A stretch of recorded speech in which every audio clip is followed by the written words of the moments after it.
جئنا إلى سبيل الدنيا الهدى كي ندعو إلى الله لننشر الخير في الكون الذي حار.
لماذا نصلي؟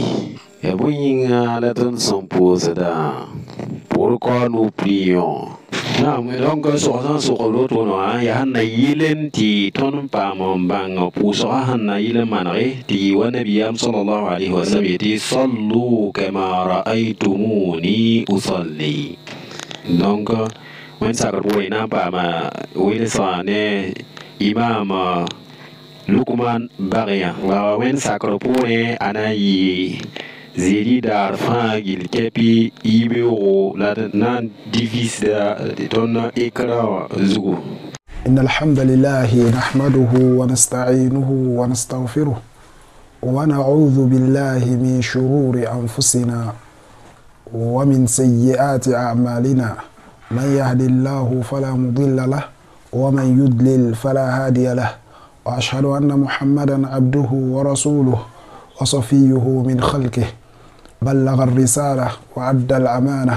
ونصح الأمة وجاهد في الله حق جهاده حتى أتاه اليقين فصلوات ربي وسلامه عليه وعلى آله وصحبه ومن تبعهم بإحسان إلى يوم الدين وبعد. Kosa wennam to wennam manel gumudu yidi wenga manel gumudu mi tuma wense nedni nga wennam howa mana sob segel songo andi kana gara on koyen soba yin sobon pame ta pama panga ya pang bedre nedni me wennam son wa monga amba ne yora yam lewo tarika yora yam lewo menme yin sob men ko ngai tir ko to wennam wenda zama amne yam fantu jille ni menanga aw yin lo gor pori ni gamti nabi muhammad sallallahu alaihi wasallam wennam yimtu sirga wennam huntu sa aywa tirkotu wennam to wennam pusa la tilga bamma ne zakram balab sahabse la ne do net sanandi ko bamba vuna haywa la tumba matu mabudo la won samen ne bamba nan to tan dina rolo dare wa fa tu jilli lo gor poro musa dilmi kam tilbe limadha nusalli ya bonyinga la tondo wennam hondo gol pusa ton zuba dille muhammad bin ismail gafa zugular bebe timi kam ti arigla gomzurado no watare as-salatu iman ti posgo ya limongo dilton gomzura wo ni sobrunda woni gideme ti posgo wenna mpudala me ti limongo yenkit mosa posgo obrata ni limongo arambata wo pose posgo obrata ni sir kontbate wo pose posgo obarata ne nebnisi yembu malak tawhida bare ma hana njese tawhida lo gorpore posom pore munigame tibi ba fa ya waptara tonkorne taba yenkit mosa tilimo ngalo gorpore sidkuna lo gorpore ya posom pore dili ya meton waso kame njese sila wototo no ngom sidkuna yella bo dili pare tar gomda to zuure fu honnan serif subilwa ti sobsin na tun tilga kabiri lamti wende wenna ma interla yem hansete ntabla suru ne hakikin tun pam tilgare wenna ma interla ftun tun to pam tilgare sobonda may tonon do zute uskola pa sobram fu hon ton tun pam tilgare kadhalika la yawtu adin biga sobram me le be mi yasa la pa hakik sobram bo pas sit sobram be ya bela gab men sobram ba ha la kay sob hakik ya wennam la sob ya hakika sob hakik me hen tundun tu pam tilgre wen lafton tun tu pam tilgre amara sobram ba apa sobram ya hakik sobram ba apa le sobram me yasa fo hon ton tun tu pam tilgre abadan la fle le subinwa titon zu soba Muhammad sallallahu alaihi wasallam te wennam tentu basaka lihlanga pogo mo bawra lawto lakay dino nam honto me fo setane nabiyam kanga te wennam tentu ma ton consider tentu wennam hantum seto fatu gili wennam tum sidwe ti statement tabane de fatu gili ya wennam misazi ramba ya wennam tum suba aywa dilli limo ngame yasa bangarba zala ne yelko bari bon yin kitiri ahli mo ngozu bari de lemti puso rundo gomzura wa ni soba ngomti puso ayali mo kitam ti bangarba yela me sami kam ti lihlan ta seta wotula ke dil bom bila zura wa muhalabo ya fona la ilaha illa allah yemi mana la ma'budu bi haqqin ti sabka bihi yatudum sabha hakika illa allah rilla wende na'am لا إله إلا الله سمي كميت أمانة يا لا معبود بحق إلا الله دين ابن انجسمي بوي محا أنتم ملغ لا إله إلا الله كتاب مواد بانغربا نعزامي تي ليمو وغمزورا وغا ني شهادة غمزورا وغا لتوهيد غمزورا وغا أي الزار سبحانه تبونت الشروط تزينين تبونت مقتضيات أي المقصة زينين تبونت مستلزمات أي التمرسي يا بابا بيوبوي لبانغربا نغير أيوة ayopo ya mosa hiya point pipi ya fohon naman wana al-ilm forengam bangwen nam minum hakika yen kit mosa limo nga pongaratam te yam fa bangwende yen kite wennam yela ga fo Allah point fa'lam annahu la ilaha illa Allah rengen sedum bange ti sobasina tunti de kabarin lam te woni la fa'uli kuntu hadithul qudsi mi wa me nabiyama alayhi salatu wassalam yele tarega me ya so wennam menget wennam tosri فاعرفوني قبل أن تعبدوني باني ماما وينام لا يولن تماما وينام فإن لم تعرفوني يمسا وبامي ماما موسى فكيف تعبدوني يمنا وتماما وانت تتي بانغ دين لا إله إلا الله وشار بيبي شرط يا العلم يا بانغ connaissance فبانغ وينام لا تبين حقيقة بري أم حيا نبني سنتوري وينام حقيقة لا نبني سي يبرن توري وينام يا نبني سي وينام من حقيقة yen kitib arzeka aywa dunino sunde aywa bumba yinter ba wennam wa ko ba arziksi akuma duninam akuma bumo bunning faatu jindi apa yuhudba yinnam tundumay bari bama mi wennam minim hakika ya minim kan Allah handate ni islam faatu jilta banga naam bari am hangese bombilam palar binna musa ya tileti connaissance zilbi banga zilbi yen kit moha la arab ramba moha هي الأربعين تبون الأربعين مها إنهم كانوا وإنهم يلم تبرايموا إذا قيل لهم بصحيح يا لا إله إلا الله تبي يبغون بك غير يستكبرون وأورا من يبغينا ميالمه لا توندا أجميرا مها ريلا مها تبغانا شروطه لا مستلزماته لا مقتضيات تيبون من سنتون لا إله إلا الله وزوج تتموا تبيبوا العلم أيب صبا مصا يا شرط رمبا يب صبا اليقين يا بان واك كوا بان واك هم دي سيك نعم بان واك ملا بوم هنتون يسبب تعدم بتابن لا روم ين كيت مصا يا ما هانكن سورة الحجرات يا موتمي كمان النبي عليه الصلاة والسلام أنا صحاب على حاله ولنم تيرميتي إنما المؤمنون الذين آمنوا بالله ورسوله إنما المؤمنون تيمومين دمبا سيد كتب لبنيس آمنوا بالله ورسوله أبقاصد نوينده لو إنام تنتوما ثم لم يرتابوا أي لم يشكوا بدي اليقين ضده الشك أي لم يشكوا لا تتسيك با مسكالا زراتي أباكي مامبا ليمون أبوين سيك نينا هانتون كت بامبا ويبوم نينا ما يلني ووا تبامبا وارمباسي أبو ليمون لم يشكوا ين كتب يالا سني وينام دينا اني دي بانوانغي لبي توم دينا وحن سيغدي نالي تو با حديثا هي زنغرا دا تابن صبا شرط ما تابن صبا القبول يتف ساكن ديغي لا اله الا الله ويلا لا اله الا الله وا اترى يلا hiya boy ya yil noro ali tara yel hiya yil tudu awa ayemro yimre ya yil noran pa fo ya duni ne maramba ti fo kel mpenga wen po sabarka ya yil tuda zarba wa yel pam yamba dina po ngai zaksa po se ko mo po ngai ti man shugurin tabale na'am bare la ilaha illa allah wa shart ya shurut rabbu al qabul ya fasak ndir anan pa asra nas so mosa al ikhlas ya ti fo mo do yel gombe ti pa duni rabi fo dula nga kome to duni rabi ya ti nana fo yin hingi wa ma khalaqtul jinna wal insa illa liya'budun anas so al ikhlas تقولنا بيقولت وما أمروا إلا ليعبدوا الله مخلصين له الدين وإن أنفسق وتبتون لم تبي يلغ توربانكم وإنه نعم فاعبد الله مخلصا له الدين يلغ دينا إنما الأعمال بالنيات وإنما لكل امرئ دليل ما يوصغ زو لا تنتبه عقيدة زوي تنتبه بوصغ زو لا يحوى أنت زيني يبين تبوصغ الصلاة إيمان تبوصغ يليمان بوصغ أي ليمان دير أنو صبا مصح أن يصبع المحبة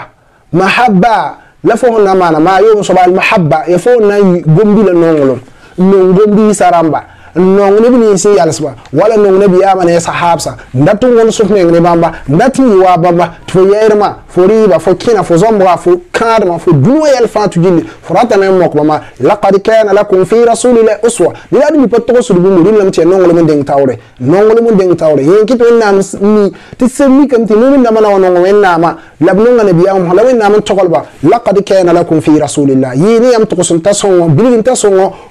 copie songo yam hanan copie nabiyama alayhi salatu wa salam ayal mafatu jil kepi powe anangande hanan zumbi hanan ndi hanan ndamra ma fatu jil yambane dilli al mahabba wa yabunninga hambawde na'am ayobu soba yela bo yela as-sidqu fu motri yel gombila ti gombila yisida sidi la ilaha illallah gombila fu motri yela ta yisida أنتم هذا صدق موها وإنا ممونا يا أيها الذين آمنوا اتقوا الله وكونوا مع الصادقين نعم يا أيها الذين آمنوا اتقوا الله وقولوا قولا سديدا وأنا فاتو جيل آية دمبا إدفتو يلسزولو أنساي لكن تلسوا ما يبومنين لا تنتين غتابا لا إله إلا الله وأترى الشرط رمبا لا ترى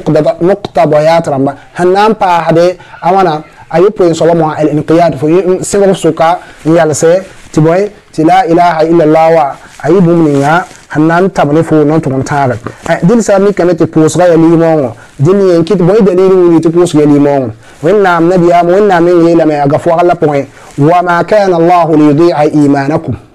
وما كان الله ليضيع إيمانكم إيمانك تلسمي boy وما كان الله ليضيع صلاتكم عند بيته wannan fa ina zan poso ba yin tar yam hon posaro to aro moy ni kam ti makro ho poso atara yidle yanki to na mi luto yani ay salatukum inda albayt yani albayt allah alharam imma alharam almakki aw haram almadani na'am dilli haram ya wannan do ya makro ho na'am din nabi alayhi salatu wassalam bama mi to same hadith malare na'am ti amurukum bi arba نصغل يمني يلا ناس وأنهاكم عن أربع ننجر يمني يلا ناس آمركم بالإيمان بالله وحده مصغل يمبا تي يمونا ما ينتر أتدرون ما الإيمان لا يولسك بها يمني بوين ليمون يا بوين تي نبي عليه الصلاة والسلام يلبيا شهادة أن لا إله إلا الله سيتي ليمون يفون نسير انت بسورة سبحان ننتو انت لكبي تي إلا سبحان ننتو حكيك كبير لم توينا وإنا من سبحان ننتو حكيك فهمتلي وأن محمدا رسول الله لا لسيت محمد وإنا يمسون وإنام تنتوما وإقام الصلاة لما أنا لا يتيترغني بوسغو يامي دينبريك بوسغو مها لغني إيمان بالله وحده يامبالي ريلا موسى تلهلام سمم فهمتو ينكت موسى قال البيحقي رحمه الله دين إمام البيحقي بوني توسنين وليس من العبادات تتودم كبيرين تودم دم فاتو بعد الإيمان الرفع للكفر ذكر كفلم بحني سالا هم ليمون ريبو ولا ينده يليمون ولا ينده سبحان الله العظيم إمام البيحقي فقيه يبان بدري صبا أيلم تليمون كبي تودم كبي ذكر لي لا بحني تلبي كفر ني تبو دي تليمون يبو يبوسو بل النبي صلى الله عليه وسلم حديث وامه العهد الذي بيننا وبينهم الصلاة فمن تركه فقد كفر الكون من بتوني زن هم بطن سكا يبوي يبوسو دين بوسو مسا يليمون دين لسان لي كان يسا اللي تودم كمان تنبي عليه الصلاة والسلام يلم إذا رأيتم الرجل يمحى ويا نبيغا إذا رأيتم الرجل يمحى ويا لهلام يعتاد إلى المسجد تكند وانقد فانتو جل منه فاشهدوا له بالإيمان دي سيد نيسوب دي ليمون لي هسر وتنغر موسى باكين وين نام توما فيامدي دي نيمسا واسماني مبيغا كسيتو بوسو بوغي سكامي لهلام سكامي ليمون سكامي نعم دي كتاب موسى تدبان تي بوسغا أيا ليمون بوسغا يا ليمون كوا puso aya limon la gomo min ratame yetiboy ratame yetibo mbonto bo puso ya pali bala bonto bo puso ye pa woman pa nibni sim patar dine kibar la bito bo puso ya nibni si wenam han ko limon dine limon nibni si hambang wenam bang hakika la wenam yawlon dogondo ba atudu mayela yam yande be ril musa ti fahamu wenam gomo suma ti ya alla bi tapuse après que nous va faire pousse ouais il y a limon ngaram labi ti pousse même ni sinde nga sak bo nama ti amore ti net san sak pilibu be sak taise rati yele même ni sin sit sak mo han yele bi tawhid gombila ya bambaramba laboy lawin nam handik pousse ko ndogol boy din ya sak bala han ko pousse wa relmi kan mo ha ti pousse ko limon ngaramba ko akida waramba ko wayem ba yeki tamosa fo sanya neda ya limon so poso ni ndi patte ben limon pay muro bare ni samu tare ak limon apokre tumda la le nyabne wennam ko to wennam dere bare wennam nana yenda yinya ayisa yenda yinya yeyi la ko to oxygene ta vohudi ya boy ya poso yinya la fo duno belima ha bare wama khalaqtul jinna wal insa illa liya'budun mpananam yemsa adam bis lezinda marilam tibewa yinya to wennam tuuduma me sengra me limonga lo wor por to yolo mor dina yala me faatu jilli aqida wa lo wor por ya posra rin islam sa suno men banti posra moha posra nabi sallallahu alaihi posroninga nabi sallallahu alaihi wasallam posroninga ya posronin hantar tokre ni limonga ya posroninga hantar tokre ni limonga tikuto nam to na songo ni limonga la wina malaga limonga ko rin posro bawre ne nebni si malaga aqida dilli lamba intar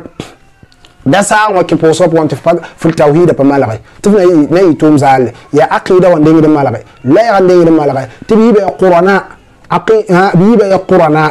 limon ni poso ya qur'ana ya tudun tasko ya tudun tase ya fi limon so la fi awli pohoda ya fi limon so la fi awli pohoda bari sahab sara yambala tinina ham pohoda fa ya limon so kwa